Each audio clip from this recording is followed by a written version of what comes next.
Are you the fanatic we're looking for? Welcome to the Mrs. R Relevant Daily Draft Podcast, part of the Draft Professor Podcast Network. Thank you very much for tuning in to today's episode.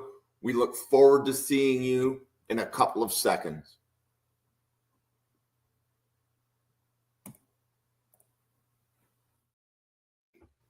Welcome to the Mrs. R Relevant Daily Draft Podcast. I am joined by Josh and Jake. Jake, how you doing?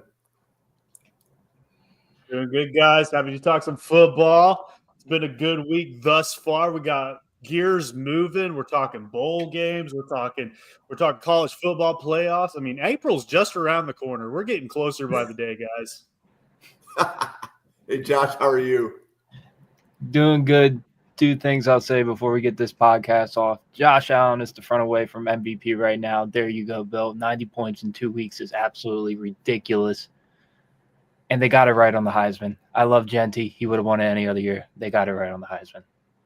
That's all I got to say. Yeah, I would agree. And I think we're in the minority, Josh, by quite a bit. We are. I love Genty too, though. They got it right, though. I thought I saw a data point that showed like there's a number of 2,000-yard rushers in college that haven't won the Heisman. Like it's just not. It seems to be it's a huge milestone, but that's not like the only thing.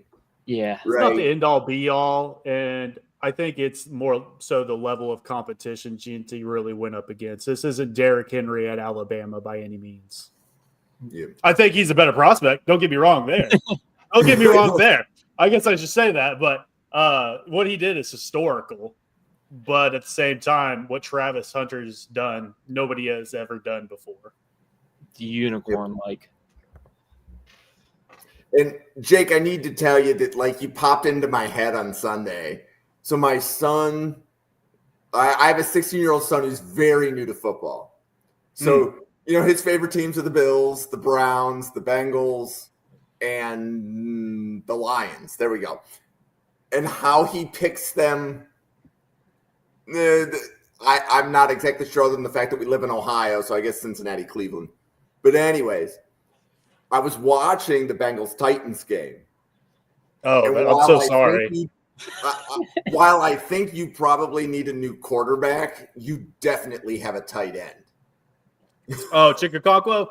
Chick Yes. He's a very special athlete. He might not offer a lot at the line of scrimmage, but he is a freak. And there's a reason at the combine he led the tight end group in that 40 time because he's got the speed for days. But yeah, I mean, as of right now, we really shift around. He's not even technically like our tight end one. So we don't have to get too much into Chikakonkwo talk by any means. But that's all right. So we're going to do some linebackers and running backs today. So I believe we've got 9 players total. The first is going to be Lander Barton from Utah. Jake, you want to kick this one off? Yeah, Lander Barton is kind of a player that I think most draft community had on their radar coming into the season that was really in contention for maybe ILB 1 coming into the year. Really kind of started off a little bit slow, kind of fell down boards. And I think the dude can tie his shoes standing up. He's built like a linebacker, how you want him built. He's got the length. He's got the size. This is a guy you want out there on all 3 downs. What I see is a lumbering guy. I think he might lack a little bit of athleticism that you'd want to see for the position. They had the 69-yard interception return for a touchdown late in the season. And you love to see it, but he struggled every step of the way. If he didn't have blockers, that would have not been the case. And then he also picked off Shedeur Sanders like the week before that. So, I mean, there is things to like there. But at the same time, I think he has a good feel for blitzing. My biggest concern is the missed tackle percentage. It's gone up every single season that he's been in college, and it should be going the opposite direction. I think he ended this year with like a 20%. It was like 19.9. Hate that. If there's one thing a linebacker needs to do, it's wrap up and complete the tackle. So that's one thing. Dude's an 18-wheeler trying to parallel park at this point in time. I think that just horizontal mobility and agility is just kind of lacking at this point in time. So I did see some things when he was rushing the passer that I did like. I saw him utilize a push-pull. I saw the swim move several times. And those are things you want to see from a linebacker, and the ability to disengage blocks. When he wasn't rushing the passer, and it was just a rush attempt coming down the lane at him, coming down the pipe, I didn't see that as much. So it's almost like it's not natural for him. He knows, hey, I'm going forward. I know I'm going to get blocked. I need to get off of that. He doesn't have that natural feel just yet in the run game. So at the end of the day, I still have a 4th to 5th-ish round grade. I would take him in the 4th. I'd be happy in the 5th. But I think just based off the size and measurables alone, this is a guy that's going to get slightly overdrafted, and you're just hoping he develops. But like I said, he hasn't developed in college, so it is a red flag for me for sure. So Josh, what do you think? No, me and Jake see eye to eye with Lander Barton. And when you look at Lander Barton's size profile, he fits the prototypical size weight categories that you're looking for at the next level for prototypical linebackers. Like Jake hit on it, he has feel in zone coverage, which you like to see out of a taller linebacker. He has those instincts you like to see playing those middle of the field reads. He has the versatility where he can line up as a weak side. He can line up in the middle if you want to. He can line up as on the edge if you want to with that arm length. The only thing I would disagree with, I think he has a little bit more juice in the athletic ability box than Jake's giving him credit for, but he's right on the head with the missed tackle percentage and his run fit supports. For a guy his size that has the ability to make solid tackles, his missed tackle percentage is way high, and the ability to read and react for his run defense fits. He misses his assignments way too often for a guy who's getting talked about in the upper echelon of linebackers coming into summer scouting and then going through this draft process. So like Jake said, he has the feel in zone coverage. He has the instincts. He has the versatility you're looking for, but he's not completely finished as a product just yet. And it'll take a couple years of coaching in the NFL to really understand his assignments and run fits, how to consistently stack and shed. Not saying he doesn't have the ability to do it, because the ability is all there for him. It's just being able to hit it on a first and second down basis. So his third down role with him in zone coverage and him even being in man coverage if you need to really shines. And that's where you get the true Lander Barton, the instincts, zone coverage, the overall feel for the linebacker position, along with that size. Somebody's going to draft him based on the tools, probably in day 2, but I see it right with Jake. I have the 4th to 5th round grade on him. Would take him in the 4th. Love the value in the 5th. This is a good linebacker prospect. Don't get me wrong. Just a couple areas of concern with the run fits for me and his missed tackle percentage, but has all the tools in the toolbox that you will want. This is a guy that I've kind of gone back and forth with. This is in my brain, and maybe you guys can hop into this conversation with me. And like we said, he just doesn't have that natural fit in the run game at this point in time. And in coverage, I did see some good things that I liked. What I didn't like is how many times when I saw him, I don't think I saw him in man coverage once. It was purely zone. And I didn't like how many times I saw him drop back into a set and then literally turn his back to the quarterback to find the receiver. Did not like that. Is this a guy that we could maybe play almost like a Zaven Collins that came out of my hometown, Tulsa? Mm-hmm. Maybe that's a guy that can come in and play some off the edge.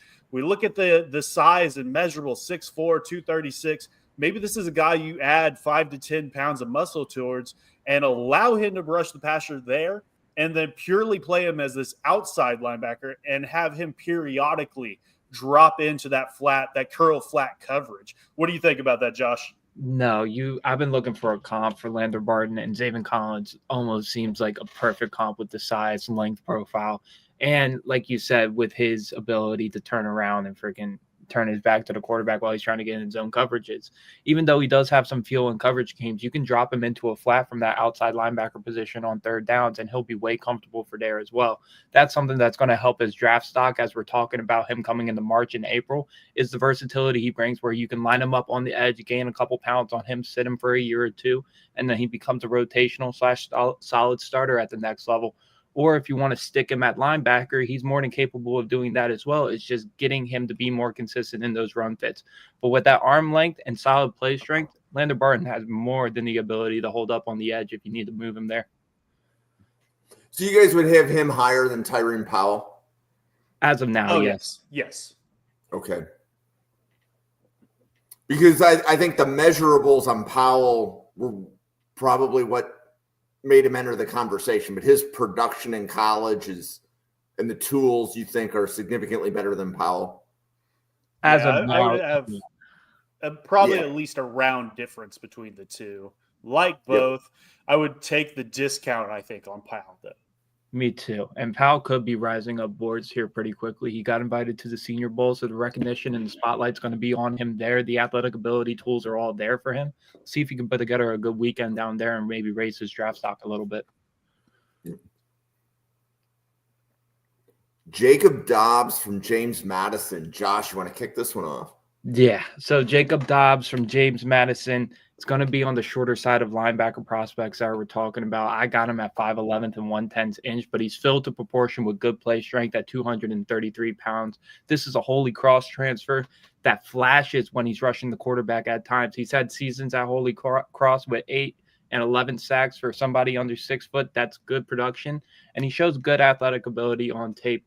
I like his overall rounded game for a shorter linebacker. Now, you're going to get what you get.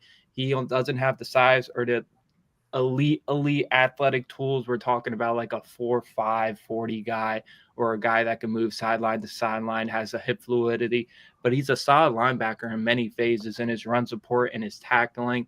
He has feel and mental processing and zone coverage, even if his height doesn't allow him to really take up as much space as he needs to. I think his play strength is his biggest thing he has working for him. Being a smaller linebacker, making those tackles, he really does make his presence felt at a lower center of gravity. But this is a guy we're probably talking about in the 7th round, 6th round, priority free agent round. Even though he brings that special teams ability and could play a depth role, that height's going to be a really important thing to monitor, because you got to be a freak athlete like an Ivan Pace of the world or somebody to really stick at that height and make an impact at the next level. I love his tape. I like what he brings for his size. It's just going to be a big question how his athletic ability translates to the NFL, but a really well-rounded linebacker and a guy we shouldn't be digging under the dirt because of his deficiencies. It's a really overall well-rounded linebacker. You just got to see how his height and his measurables play up when we're getting into the combine time. So Jake, what do you have? Yeah, I see it pretty similarly. This is a guy, like you said, has transferred in.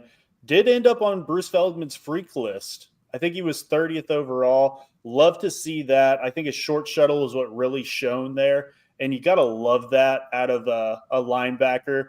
Unlike the graphic on the screen, he does, in fact, have 2 arms, and he proves that out there. What you do with this guy, I have no idea at the next level. I think he can be a core special teamer for you. Mm-hmm. But he does have a lot of good traits in coverage. I think he can man up on a tight end.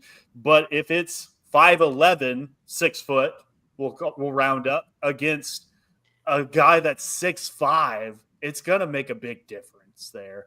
But at the same time, you don't want to put him in the box too much either. He's purely a runs down type of guy on the interior. And those short arms are going to make it really difficult to get off blocks. So he has that really working against him.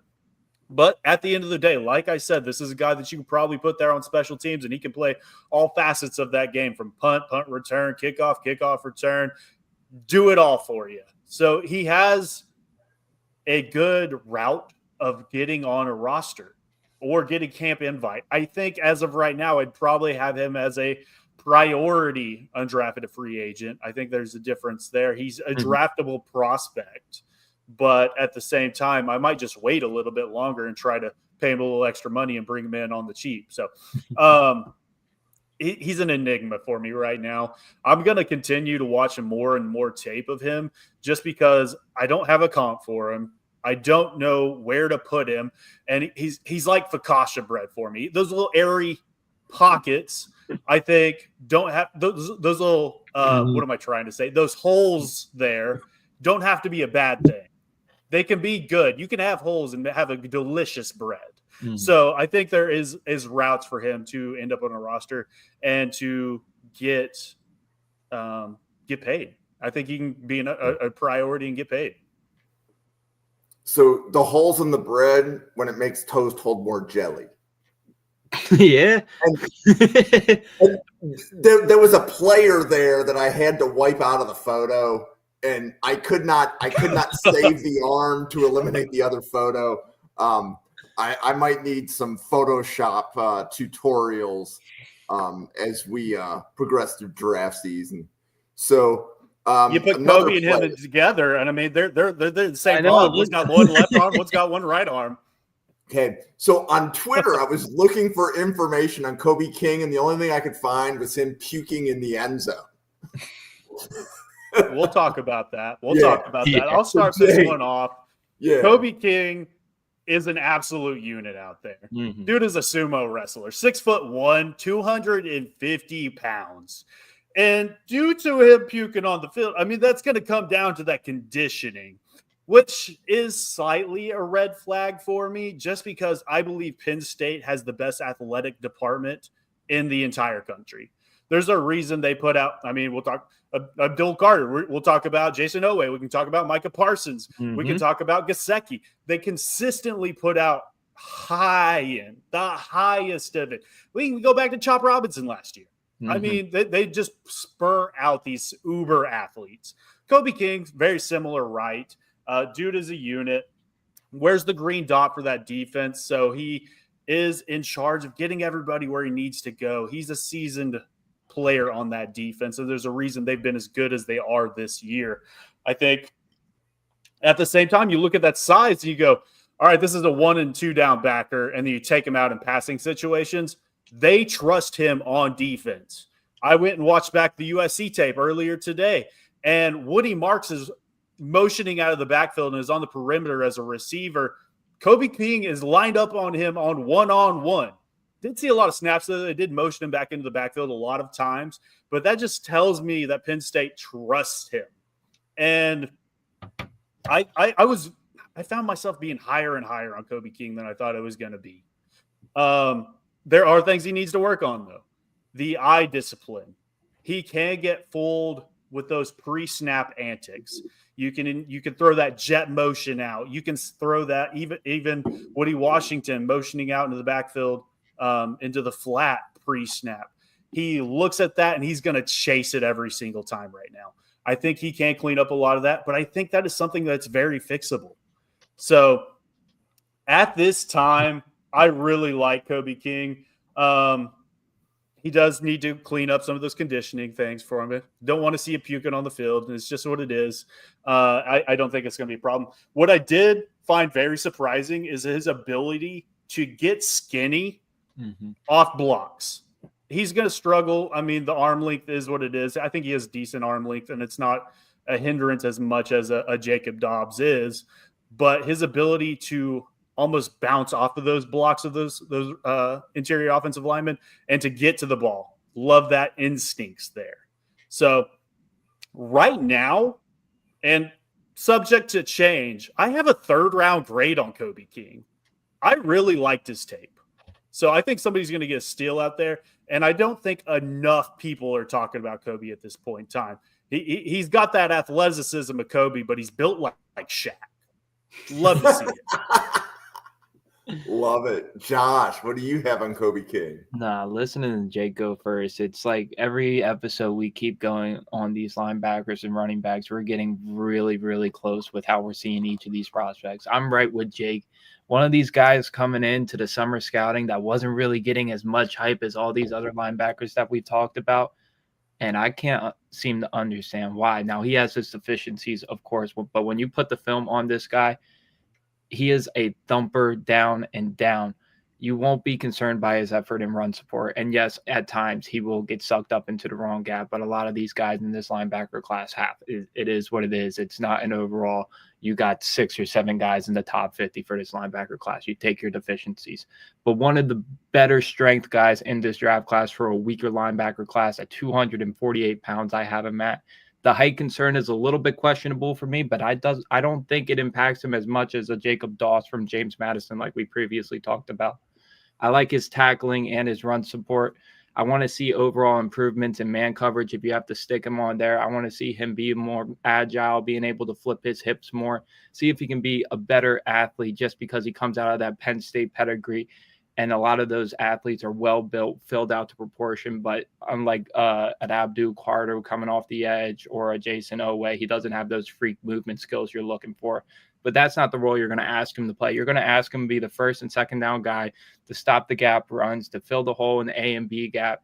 And he's going to make secure, sound tackles, and he's going to make his presence felt when he makes those tackles as well. For a weaker linebacker class, this is a guy that I'm going to be higher on just because of that weight profile. I think his play strength is very good. I think he brings some versatility to the table as well. But this is a captain at Penn State, a guy that is trusted by James Franklin. And I'm not making much of the throw-up thing against Oregon. Oregon was running them all up and down the offense, whether it was because of Kobe King's fault or not. I think it's just because how that offense is designed. That was a high-scoring game. Everybody was giving it their max that play. And the fact of Kobe King staying in that game, I'm not pulling himself out, toughing it out. Got to give him a little credit for that, too. This is a tough guy who's going to make his presence felt in the run game. He brings very good play strength to the table. So I'm right with Jake. I have a third-round grade on him. He's going to be teetering on that 85 to 100 range of prospects once we get closer to March and April when I fully fill out my board. But I have him as linebacker 7 right now, and if he decides to come back for another year, this is a guy we're definitely going to see go on day 2 next year, even rise himself to day 1 if he ups his athletic ability and lateral movement skills. That's all dependent, though. But if he comes out this year, I expect him to go in the 3rd round. And if he slips into day 3, someone's getting a first or second down guy right away in the 4th round. And I'm telling you right now, after I looked at Bill's comments in the comment section, I bet you the Lions would love to have Kobe King right now with their linebacker position with everybody banged up. He would make an immediate impact for them right now. But this is a first, second down run defender. This is a guy with very good play strength, and this is a guy that needs to be talked about a little bit more in draft communities. Let Kobe King bite some kneecaps. Dude's going to be passing out CTE like it's hotcakes at the next level. So, Josh, you said linebacker 7. Can you remember the 6 you have ahead of him? Yep. So, out of the guys we've covered so far, I got Jahad Campbell, and Jalen Walker as first-round guys. A guy at number 3 that we're going to be talking about a little bit later here. And then I got Chris Paul Jr., Danny Stutzman, and Sonny Styles above him as 3rd-round grades. Right. Okay, and then there's a good chance, I think, that Styles is going back to school, so he just may have moved up a notch. Yep. Cool. Okay, Jake, you want to lead off Shaun Dolac from Buffalo? For sure. I just pulled down my notes 1 second. Here we go. So 6'1", 225, 1 of 1 when we're talking production over at Buffalo. Dude has 119 tackles this season, had the injury last season, 112 the year before that, had 5 interceptions, 16 pressures this year, does everything over there at Buffalo for that defense. Had 6 games with 10-plus tackles this year. That is crazy. 17 against NIU. So does everything that you want from a production standpoint. The biggest concern is the level of competition. He, over his entire career, he played Wisconsin last year, I believe in week 1, had a decent game against them, plays Mizzou this year, which would have been the lone standout amongst that, and had his worst game of the year by far. So those are concerning. Obviously, the 6'1", 225, very slight frame for a linebacker. We've talked about it on previous shows. Linebackers are getting smaller, so that's not the end-all, be-all for me by any means. So right now, I do have a 6th-round grade on him, based surely off of just what he puts on tape. You can't play against anybody that's not on your schedule. So what he was put in front of him, he did a really good job of. So I think this is a guy that could project into that will position for you, the weak side linebacker, and just let him clean up shop. I think he does a good job of not allowing people to get into his body. When with that frame, that's what you need to do. I think a comp almost like a UCLA native. Jayon Brown is kind of what I see out of there. A guy that can play in coverage, has the athleticism that you kind of want, can be that coverage guy, but can slip under under blockers to create pressure and create those tackles. So I really like Shaun Dolac. I don't know what to think of him really at this point. This is a guy I would love to see end up at a Shrine or Hulu or the Senior Bowl.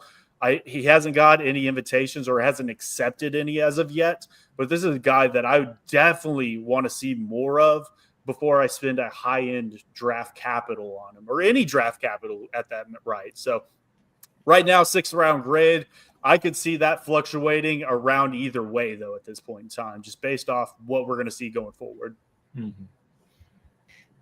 So for me, Shaun Dolac is one of the few cases. Oh, they're working on the Senior Bowl. Let's go. We'd love to see it. Yep. Come on. And so, and your Venmo is in the mail. Before I'm going to interrupt you for a second. So, Owen podcasts on Thursdays, and I know that Josh, you've done a podcast with him. When he joined us to do podcasts, he's like, there's a linebacker at Buffalo that maybe you want to add to your list. So it was Shaun Dolac. So definitely a shout out to Owen for adding him to the list. But Josh, what did you see when you watched Shaun Dolac? Like I was saying, Dolac's going to be one of those guys that is going to have a lower round / overall grade.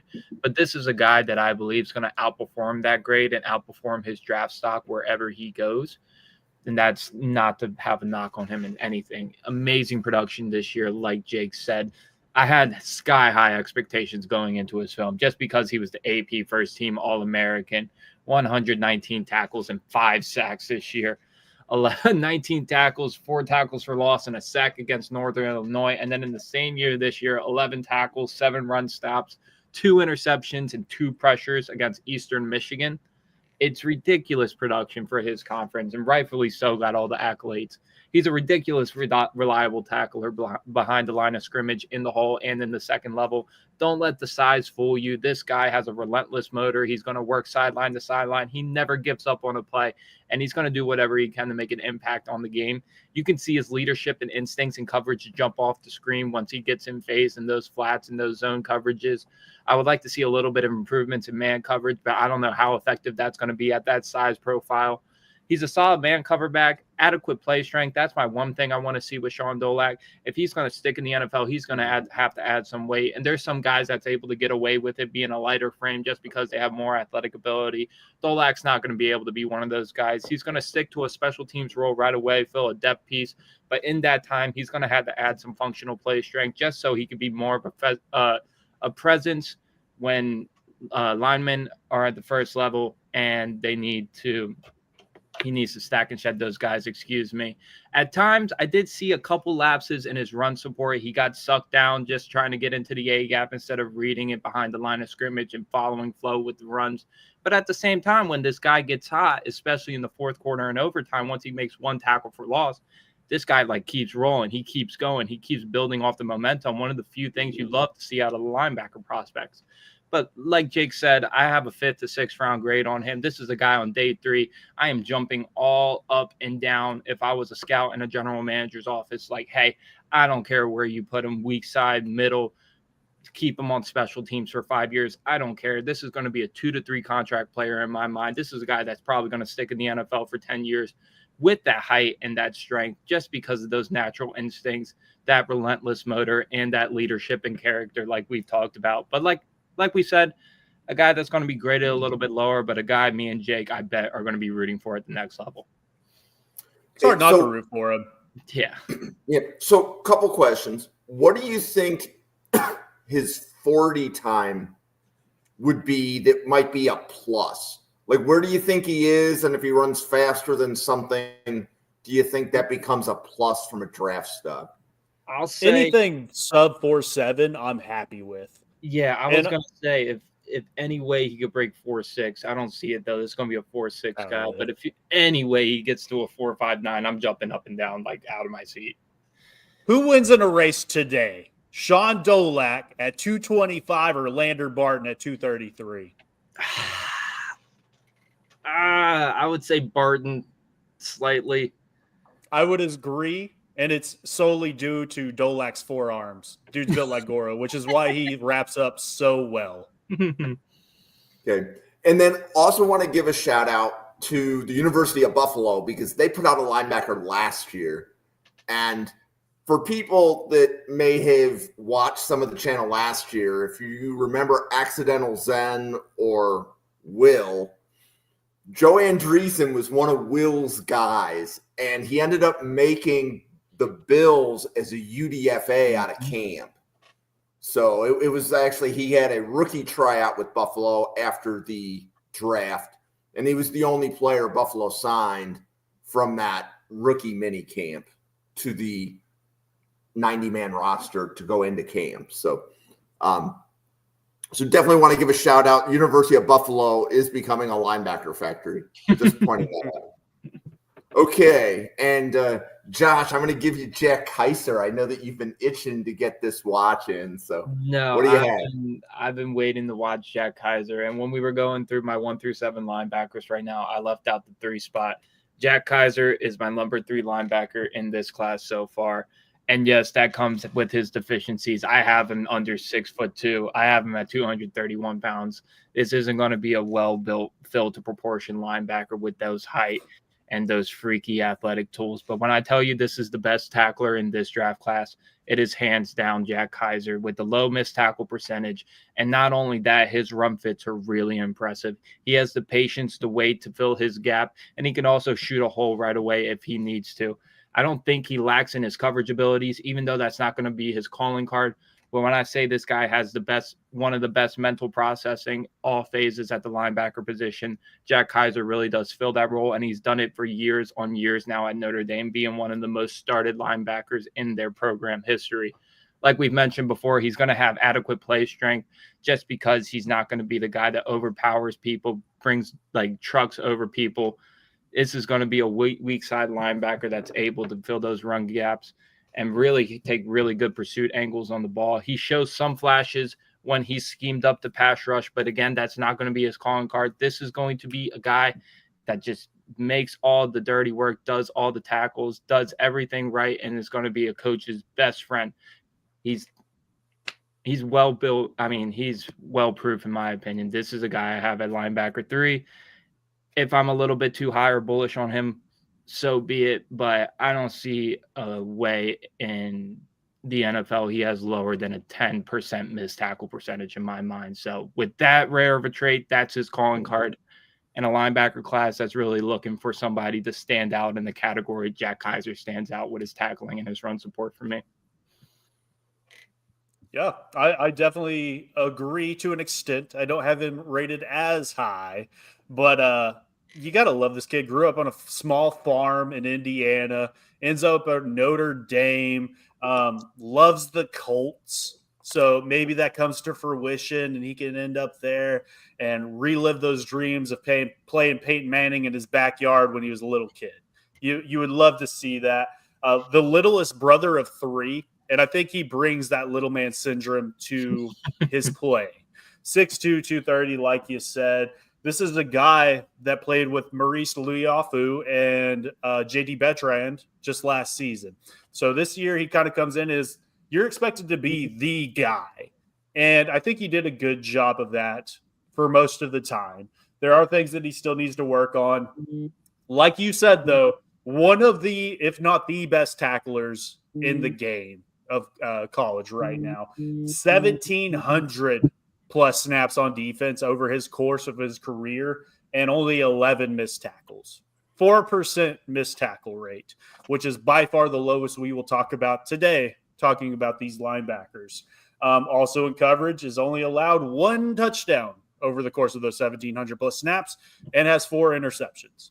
So production is catching up as well. I don't think he ever had more than like 52 tackles on a season or something similar to that. I'm speaking out my ass right now.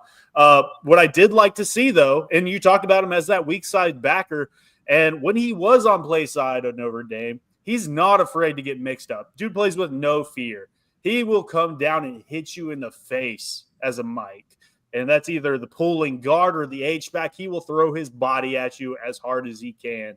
Once he gets there and hits you, though, the ball carrier might get by you, but that's when you're relying on that support to get there. So I think he can work upon that. Something, I don't know if it's a knock by any means, but his, I won't say versatility, but his pre-snap, I don't even know how to put it. He's very flat-footed before the snap. Mm-hmm. And I would like to see more diversity out of there. If you're going to fake the blitz and then drop into coverage, you're going to fake the blitz and then you're going to bring the pressure. You'll love to see that too. Dude is flat-footed at the start of the snap every single time.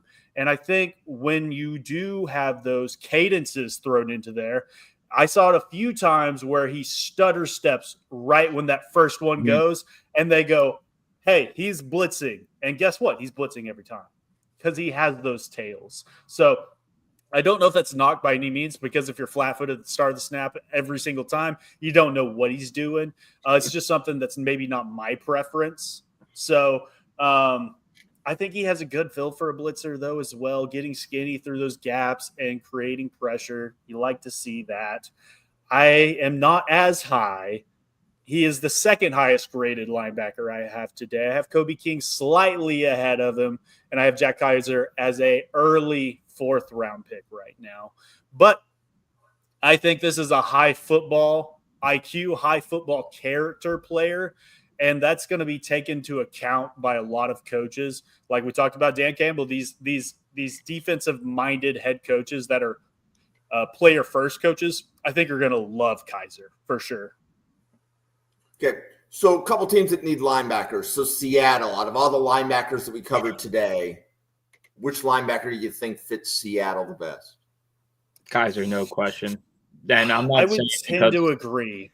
I'm not saying because of scheme or personnel. I think that would be Mike McDonald's ideal. I trust you on all three downs, even if you're not going to make every splash play that I need you to. You're going to be a guy I can rely on and get the job done. Yeah, I would agree. I don't think McDonald's a size queen by any means. So being 6'2", 230, I think that is pluses for him in his right. Then I think the Rams are looking for a linebacker as well. Any of the linebackers today jump out at you for the Rams? I think that could be a good fit for Olander Barton. Mm-hmm. Like I said, maybe not the highest on him, but I think that's a good fit for that scheme. We're also talking about Dolac. I think Dolac could be elevated amongst that scheme as well. With the interior defensive lineman they have, they can keep him clean and allow him to do what he does best, which is rack up tackles, which he does very well. So I'd be fine with either of those players there. And a lot of linebacker scouting, you can identify all the traits, what they're good at, what they need to improve at. But a lot of time, these coaches and these general managers are going to look at the athletic profile and what traits that they can bet on to succeed and develop at the next level. And I think Sean McVay and Les Snead are one of those guys that take surefire first or second round guys that are be immediate impact guys like Jared Verse and Braden Fisk, and then go into the later rounds and take some of the more traitsy prospects that brings good versatility but has some things to clean up. So yeah, I would think Barton's more of an ideal fit for Sean McVay and Les Snead.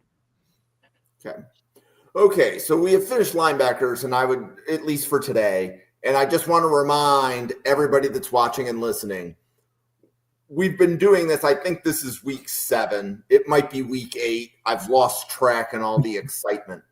But at this point, we've covered at least 30 linebackers, and we still have 5 more coming at you next week. Mm-hmm. So on average, an NFL draft is 25 linebackers. We've covered approximately 35 linebackers, and we have a few more to go. But whether we're not going to be the top 10 podcast, we're not just going to cover the 10 best. We are trying to go very deep into the draft process to try to find and can we discover who are those 25 linebackers that are going to be taken in rounds 4, 5, 6, and 7. Because by far, most linebackers are taken on day 3. So this podcast will be a little bit different. And before we jump in to the running back section, Josh, you want to tell everybody kind of who you are and how they can find you? So my name is Josh Townsend. You guys can go follow me at juice_T23. I'm a member of Scouts Eye View, ran by former NFL scout Luke Strenard, where we're doing basically the same thing we're doing right now, just on our own little bubble for our resume purposes, just trying to excel ourselves every day. We love this process. We love scouting these guys, and doing this podcast not only brings you guys all the insight you need going into the draft, but it's also really good for us because, I mean, there's no other thing that I'd rather be doing personally than giving this information out to you guys and keep honing in on my craft. But love to be on this every week. And like I said before this, Josh Allen MVP. Jake. Yeah, ball is life. I do this purely out of the joy of the game. I don't get paid for this outside of maybe $12 of must bucks off Twitter every month, which pays for my subscription. So pay for my addiction and subscribe to the podcast. Type in NFL. I'm sorry. You can either go to NFL Draft Fanatics, no I am Fanatics, to follow Jim, and then that'll lead you to draftprofessors.com. Go check out the search engine over there and that mock draft machine. Go check it out. But yeah, also go ahead, type in Glory Day Sports. Follow me on Twitter for whatever I'm talking about at the time. And then go check out the Morning Glory Show live every Thursday morning, Central Standard Time, 7 o'clock, early in the morning. I know. Grab your coffee cup, and it's time to tighten up every Thursday morning. So come join us as we talk about quarterbacks, I'm sure, very soon with Will Levis getting benched this week. So come tune in. Cool. And you can follow the Draft Professor at NFL Draft Fanatic. No, I am Fanatic, as Jake said. And that'll lead you to daily draft content. This channel has podcasts just like this every day. And you might see Josh again this week. I'm just saying, he's a popular guy. I think you're going to see Josh again on Wednesday. At least that's the rumor. So if you're looking for a specific position, we've got it covered. You just need to figure out which night of the week we are. And if you find us on Twitter, all of that, all those announcements are there. So with that being said, we're going to kick off the running backs with Marus Yarns from Delaware. Josh, you want to kick this one off? I think he's right down the road from you, right? Yes, he is. This is the one guy that I've had personally inputted on this cycle. And in this historically deep running back class, we're going to be talking about a lot of guys that are going to go on day 3, and they're not going to get the high pedigree from the draft community. They're not going to get all the highlight and all the buzz, but there's going to be a lot of guys that make impact roles in the NFL and fill a role very well. And Marus Yarns is going to be one of those guys for me. He's right up about 2 hours away from me. I've had the ability to see him in person a couple times. I got him at, what do I have him at? 5'10" and 2/10 inch, 185 pounds, a really good athlete in space. And when he has a lane in the second level, he's able to show the elusiveness, make people miss in the open field. I love his receiving potential, not being used at University of Delaware just because of the scheme they're in, and they're prioritizing him as really a 3-down back, being a guy that really carries 20 to 30 times a game, and use him as a receiving game when needed. But he shows flashes running routes out of the backfield, using that speed and burst to create separation and showing good hands as well.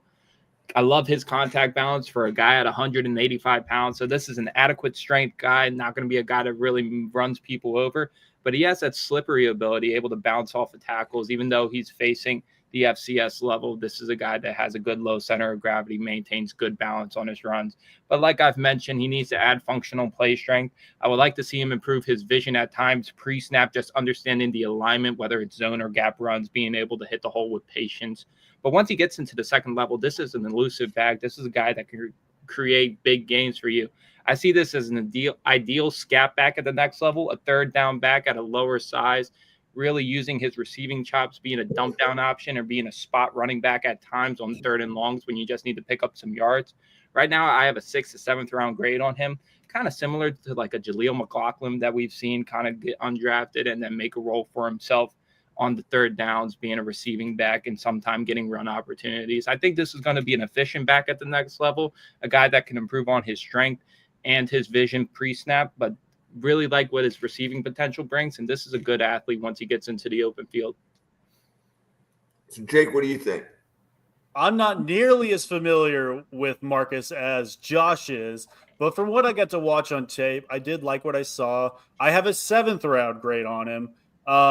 And at this point in time, I mean, we see these small town players come out year after year. I mean, we saw Dylan Labe come out just last year. I see him similar-esque mold.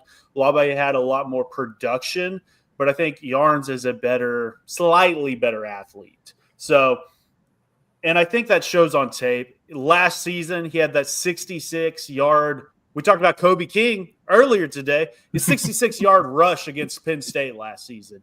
So that shows the level of athlete that he can bring to the table. I do agree that this is a scat back for you. It's going to be a liability in pass pro, so you don't want to utilize him there. So you're going to use him as a receiver, or you're giving him the ball every single play. And that's perfectly fine. This is a guy that you could potentially use in gadget situations and stuff like that too.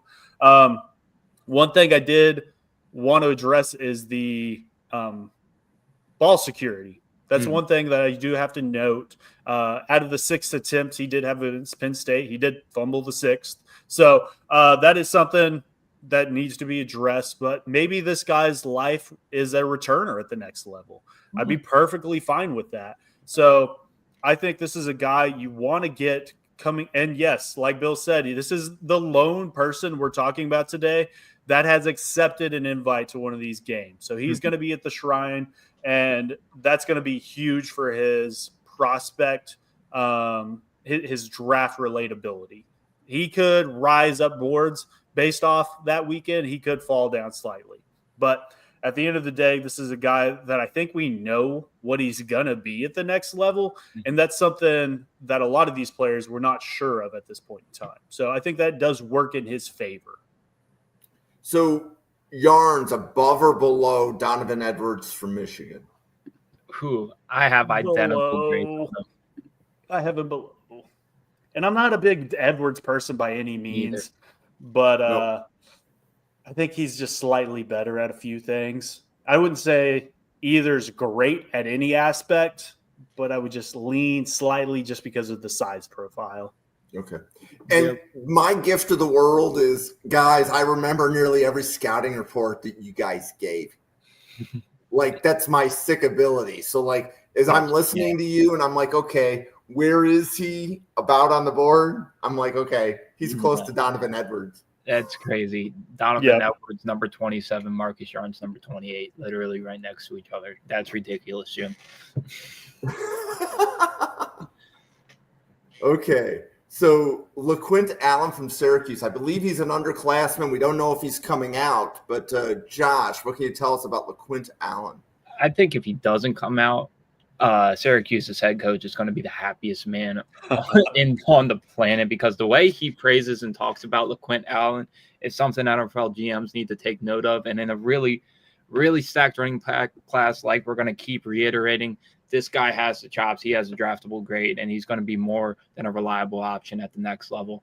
I got him at 5'11", 6/10 inch, 201 pound. For a guy that's not going to be the biggest burst play speed guy in the world, he shows the patience and vision behind the line of scrimmage that you would like to see on a consistent basis week to week.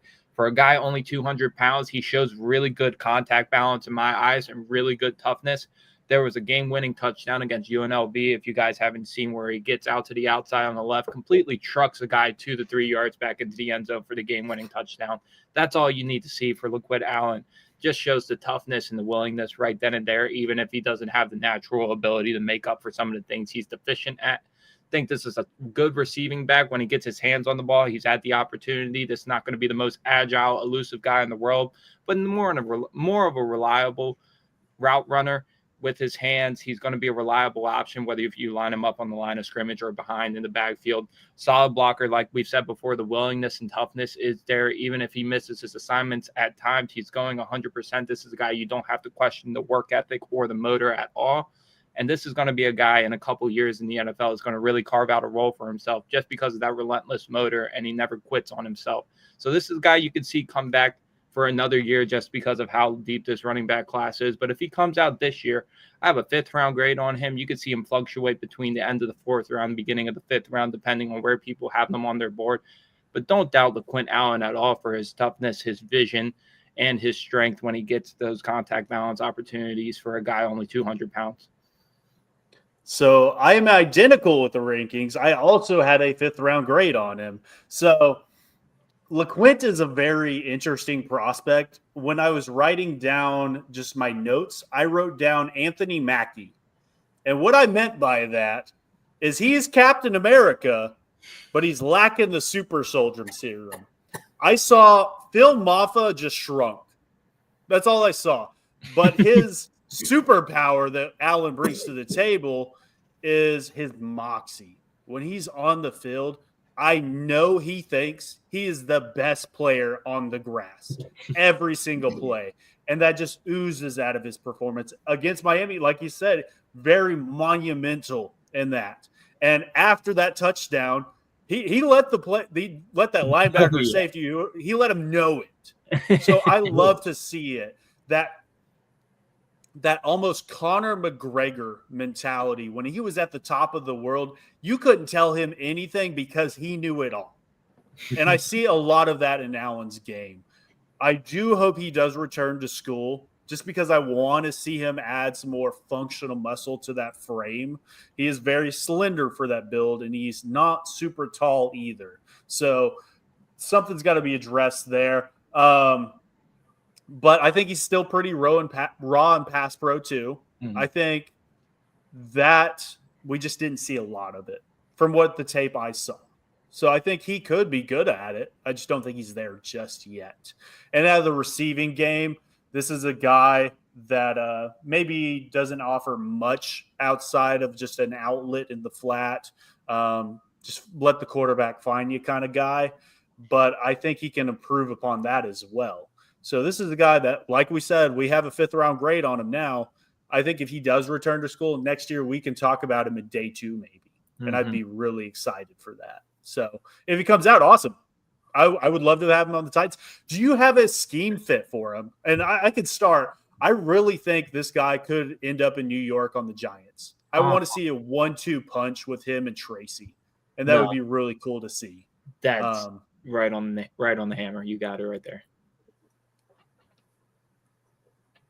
Okay. Next running back, Roman Hemby from Maryland. Jake, you want to take this one? Yeah. Hemby is a fun prospect to watch. 22 years of age. They kind of use him as that Turpin offense. You see him in the Wildcat. You see him running Texas routes against Indiana, which as good as Indiana was this year, he did some good things against them. So I love to see that. Outside of that, I think he's natural hands. I think he is good in pass pro. Little bit on the smaller side as well, similar to Allen. He could use some additional functional strength, I think. And like we said with Allen, he runs tall. He looks taller than he is. Hemby, low, listed at the same height, very low center of gravity, I think. And that allows him to have that contact balance. And I think he has a good plan to set up defenders. You see him utilize spin moves. That is jab steps. He can fall forward on a very consistent basis. I would say better than anybody that we're talking about today. I really like that from his game. At the end of the day, this is a guy that I would see in the 4th round right now, and I'd be perfectly happy with that. As we've talked about so many times on this podcast, this is a very deep class. So maybe you can get a bargain on him in the 5th round. I don't think it's going to happen, though. I would take the shot in the 4th. I really like Hemby's tape. No. If you look back, I saw a post last year when Mel Kiper was ranking his top 10 running backs, and Hemby cracked the 10th last year as a redshirt sophomore. So this is a junior we're talking about with another year of eligibility. This is a guy that brings burst and speed, long speed, long speed, long speed. Get him into the second level. This guy will outrun anybody. That's his calling card in my mind. I just want to see – I'm going to be a little lower on him than a lot of media, even though he's not getting talked about like he should, just because I don't think that vision is there just yet. on a consistent week-to-week basis. This is a guy I want to see get 3 yards a carry every single time. And there's some games where he just gets completely shut out, whether it's him not reading his blockers or the blocks aren't filling out the way that he needs to. But if you get this guy in the open field in the second level, whether it's through the receiving game or if he gets a lane and he gets into the second level, this guy will outrun anybody. He takes good run angles. He has that burst. He has that play speed. He's able to take things long. He has a receiving upside that you like to see. I think he's a solid blocker. I like his ball security to compare to the rest of these guys, and you got to give points for that. Like we've talked about previously, like a Kyle Malone guy who might not be the most athletic, traitsy guy in the world. He's got that really good ball security that's going to raise his draft stock. Same thing with Robin Hemby here. He has really good ball security in my mind, but just want to see that improved vision pre-snap on a week-to-week consistent basis. So right now I have around 6th round grade on him. A guy that's going to outperform his grade if he can improve on the mental processing for me. But if you're looking for traits and running backs, Roman Hemby is definitely the guy that you're looking for on day 3. Yeah. So I've seen Hemby play when I was watching Ty Felton, and I was like, oh, yeah, they have a running back too. Mm-hmm. So, and I know when I know that when we finish running backs and linebackers, we're going to be doing Senior Bowl players. Mm-hmm. And Jake, if you haven't seen Ty Felton play, that's going to be a lot of – he's a wide receiver in Maryland. He's going to be a lot of fun. He pops on tape. I'll say that. Yes. Okay, and we are closing the episode with Dylan Sampson from Tennessee. Jake, you want to take this one? Yeah, Dylan Sampson. Hey, I'll start by saying this. Tennessee, Vol Nation, worst college in the entire country. I hate Tennessee. I really like Dylan Sampson. I got to give them their chops there. We talked about Hemby's speed. I think Dylan Sampson, he deletes angles at the second level. It's something he does, I think, better than anybody in the country outside of maybe Ashton Genty. At that same time, though, he is a sprinter only. What I would like to see is a little bit more lateral agility. I think that stop-start, being able to set up defenders, he doesn't utilize that because most of the time he doesn't need to utilize that. He can just run by them. So I think that's just very average right now. So it's not a pro. It's not a con. So at the end of the day, it's not the end of the world. I think he does need to add more functional strength. At right now, Tennessee, they just put out these speedsters every single year. Jalen Wright came out last year. Very similar player. I think Dylan Sampson is a better prospect than Jalen Wright was just last year. I think what Dylan needs to clean up is the ball security. He can't put the rock on the floor anymore. And that's why he's been knocked down as much as he has been off boards, I think. I think he is a willing pass protector. I don't mind what I saw, even though he's only listed at 200 pounds. So I think this is a guy that can come in year one and offer you some carries. He can offer you some in the receiving game. And I really liked his, we can call it late vision. I think once he gets into the second level, that's when he does his best work. He can utilize blocks downfield very well. He can pick his spots, and that's when he bursts through those seams. So right now, he is the highest graded running back I have that we'll talk about today. I have a 3rd round grade on him, but this is a guy that I could see having a stellar combine and move into maybe the 2nd round. I would say he's late 3rd round right now. I would probably say if he has a great combine, great interview process, he could move into early 3rd round maybe. No. So talking about Hemby going on to Sampson, we're talking about speed, and more speed. But the thing Sampson does that Hemby doesn't when you're comparing them is when things break down, Sampson's improvisation skills and his ability to create on his own is second to none in this class when you talk about running backs.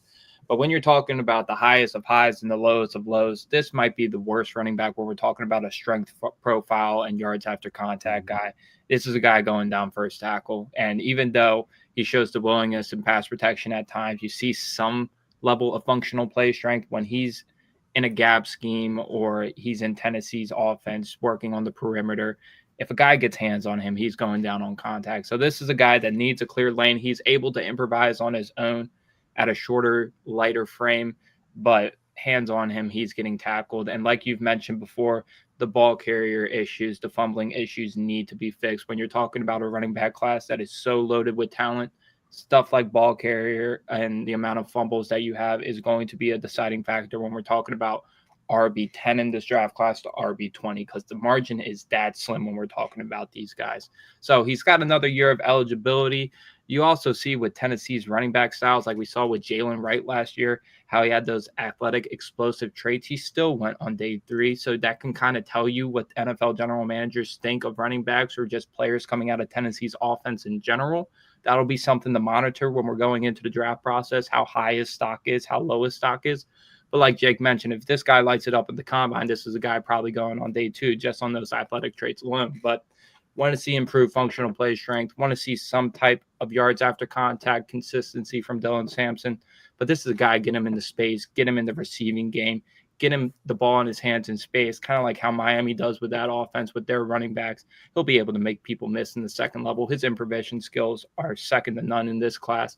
It's just what kind of role you're asking for your running back. So right now I have him around 4th to 5th round for me, day 3 prospect firmly, just because of how low that strength and yard after contact profile is for me. But don't get it twisted. If you get this guy in open field, not only will he outrun defenders like previous running backs we'll talk about, he'll make 2 or 3 of them miss while he's going down the field as well. So cool. So we've got one more running back episode. So I was doing a little bit of math while you guys were finishing that up. So next week is our 8th running back episode. That means we will have covered 40 running backs and 40 linebackers. So I feel relieved that we're getting close to the end. And I'm looking forward to doing the Senior Bowl stuff once the running backs and linebackers finish. Mm-hmm. So before we close out the podcast, Josh, any parting words? No, just tune in to next week's. We're talking about not only the man himself, Ashton Jeanty, talking about the Penn State running backs. We're talking about a couple other guys filling out these linebacker class. And who knows, we might have more linebackers to talk about after this class, because there's a lot of guys still that are getting those Shrine Bowl invites later on, getting late Reese's invites, guys who are going to be in the day 3 talks that rise up boards that we haven't even mentioned yet. So stay tuned. We're just in the beginning of this draft process. Thank you guys all for tuning in. Yeah, Jake, anything you want to say before we close this out? Man, I blacked out after linebackers today. I can't wait to go back and watch this podcast just to see what we said. But no, definitely check us out as we progress through this all the way into April. Check us out for the Senior Bowl content.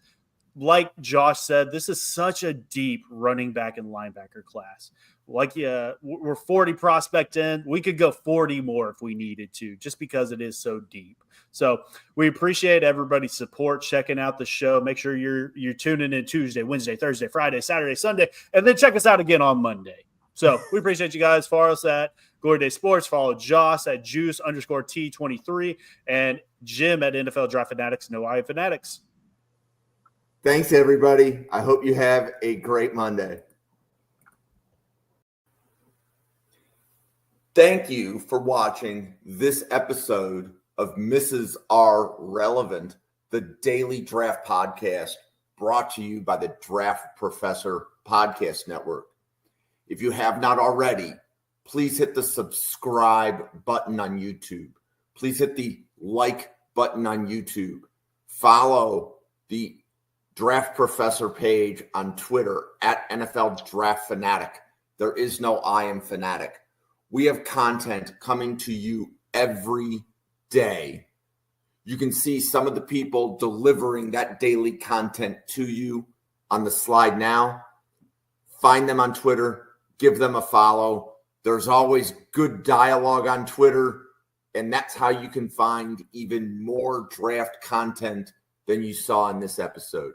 Thank you very much for watching, and have a great day.